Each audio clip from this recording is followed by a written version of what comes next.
So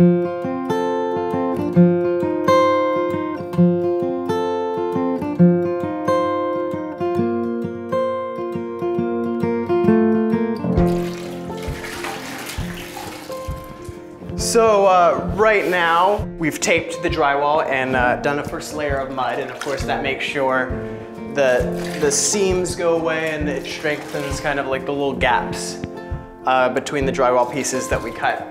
At this point though, if we were to just prime it and then paint it, you would still see very faint lines where the tape would be and the slight imperfections in the mud. So this step is probably my least favorite step, which is going to be to wet sand this whole thing. And in some places it's going to need an extra coat, and then of course it's going to have to get wet sanded again. And I'll take this moment to address one comment I got a little bit about reference building code. And yes, to answer their questions, this is not really built to code. And the code is very important. It's what makes sure buildings stand safely for over decades and make sure they can withstand rain and wind. And so that sort of stuff doesn't really apply here exactly. So one way to think of it is kind of like a fort, but know that if you're watching this, yes, it is not built to code. And this room in particular, this one particular room, is very likely going to get demolished before I move out. So part of with these videos, most of my videos are for entertainment purposes only. I'm kind of stopping to say what steps I'm doing just to give you an idea if it inspires you to do your own sort of projects. Know that I did not go to contracting school or anything like that. This is kind of just built up from little projects when I was a kid, helping my dad do fences and that sort of thing. So know that these are not to code, and if you ever do want to do this sort of things, make sure you do like I did, research certain things. Like you'll find out studs have to be spaced a certain distance from each other, and different sort of, for the beams for the ceiling, they have to be a certain width for the length that they're spanning. And so make sure you do all your appropriate research if you're going to do something like this in whatever space you do it in. But to address those concerns about code, that's the situation there. After having successfully absolved myself of all responsibility, I continued to finish the walls of the room.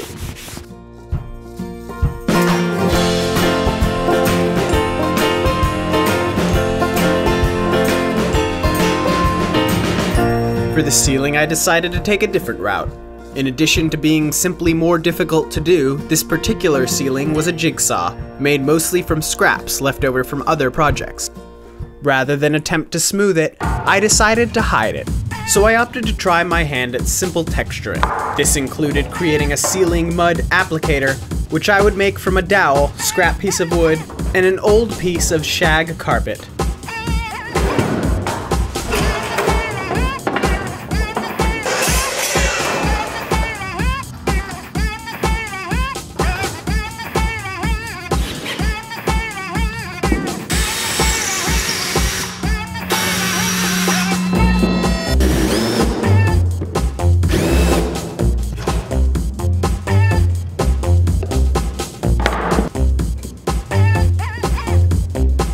After literally minutes of research, I discovered the trick to texturing is to smear stuff onto the ceiling. In this case, our stuff would be the same mud we used to tape the joints on the walls, and the fibers on the carpet would help distribute the mud while leaving a unique texture.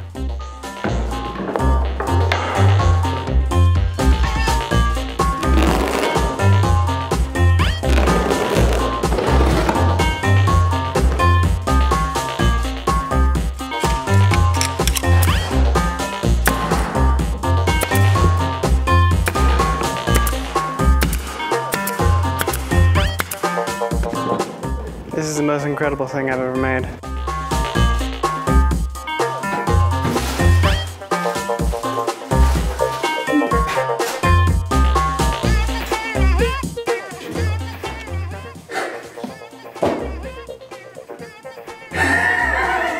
Like that.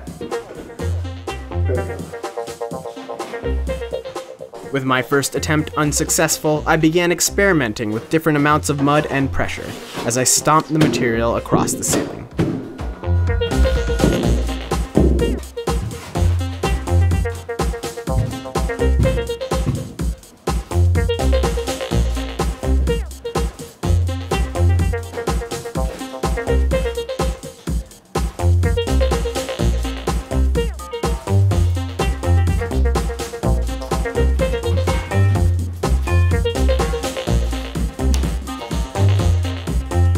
Like that? That's not bad. Soon, my work began to look less embarrassing, and it wasn't long before the entire ceiling was covered.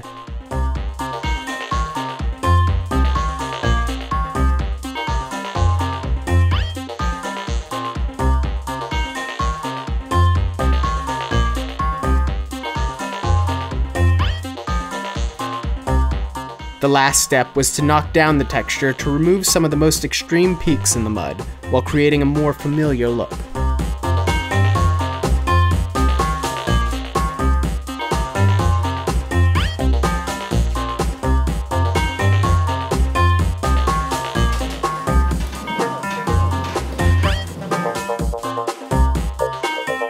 With the walls and ceiling completely finished, it was time to cover them with primer, and then ultimately, our paint.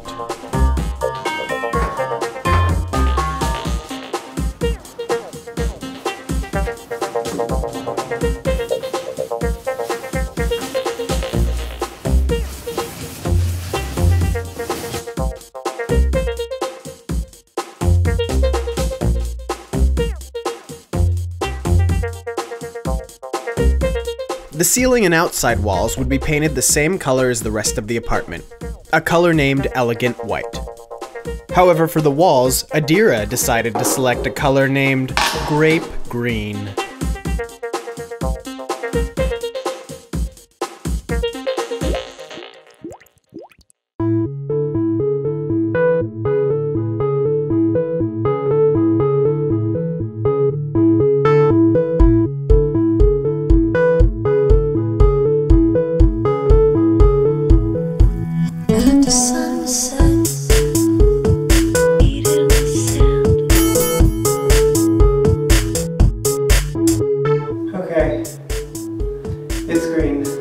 With the inside of the office complete, I turned my attention to finishing the outside. I wanted a quick way to get to the storage area I created upstairs, and decided to replicate one of my previous projects, a cheap EMT ladder.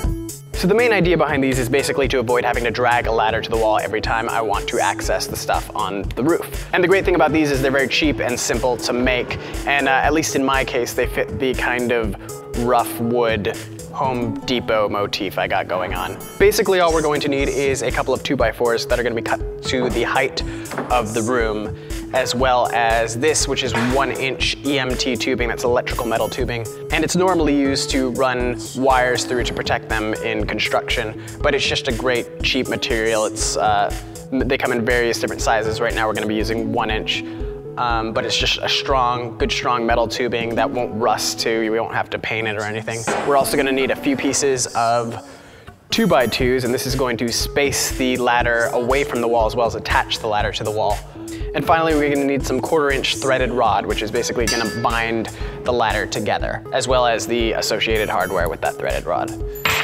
The first step in building one of these is to cut the 2x4s to the height of your room. In our case, 7 feet 5 inches. Next, you cut your steps. After measuring various ladders, 2 feet seemed to be the ideal width of our ladder. The ideal space between the steps I determined was 1 foot, meaning for a 7 foot 5 inch ladder, I would need to cut 7 2-foot segments of EMT. To remove any sharp edges and make assembly easier, round out the edges by grinding or filing the metal down.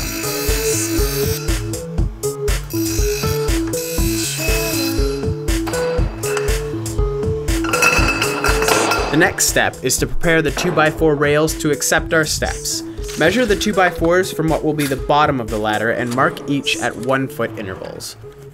The steps will be slightly offset to one side of the 2x4 to allow your foot room to balance without hitting the wall. At your 1 foot marks, measure 1.5 inches from the edge and make another mark that will be used to guide your drill.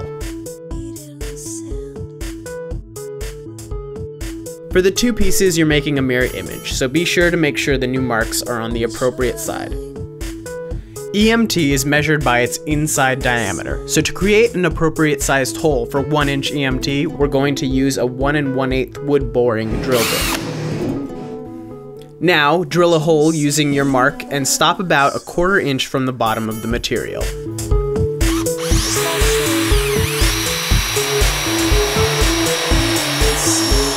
With these bits, an easy way to determine the depth is to wait until the point penetrates the bottom of the board by about a 1/4 inch. Great sanctuary.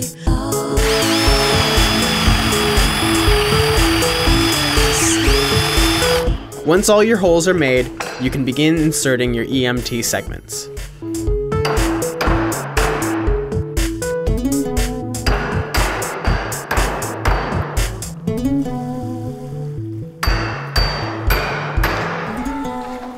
Next, take your second 2x4 rail and match them along the top.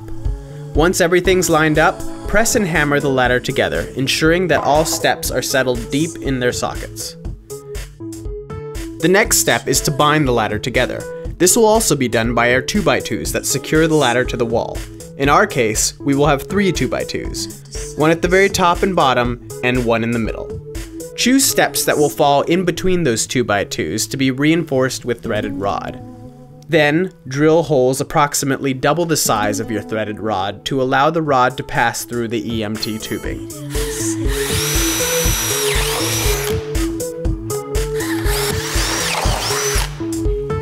Guide the threaded rod through the holes and EMT tubings before securing the ends with fender washers and nuts. Tighten the nuts and cut away the excess threaded rod.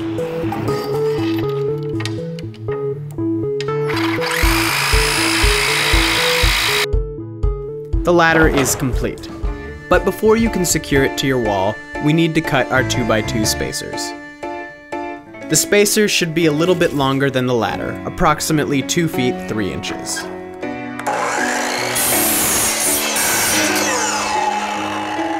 For a nicer look, I beveled the outside edge at a 45-degree angle.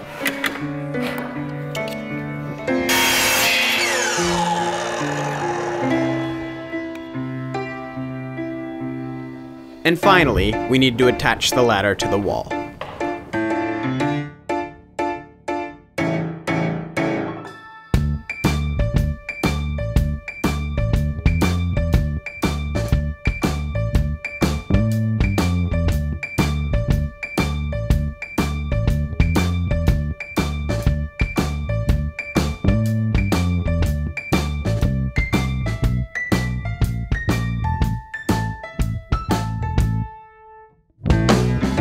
And lastly, furring strips are cut to cover the gap between the drywall and the floor above.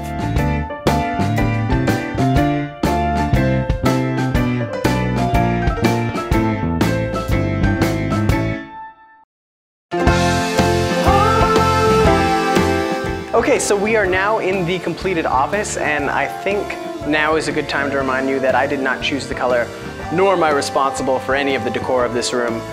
Overall, this project spanned across about 3 weeks, but it was working mostly evenings, so I'd say overall it was about 4 or 5 good days of work, which is more than I would have wanted for my first half-assed project, but Adira is really happy with it, and of course that's what matters. But there's no floor. You can your mouth shut. Coming up next, we got the return of the Project 1 Baja Bug series, and that's going to be coming out later this month, so until then, thanks for watching.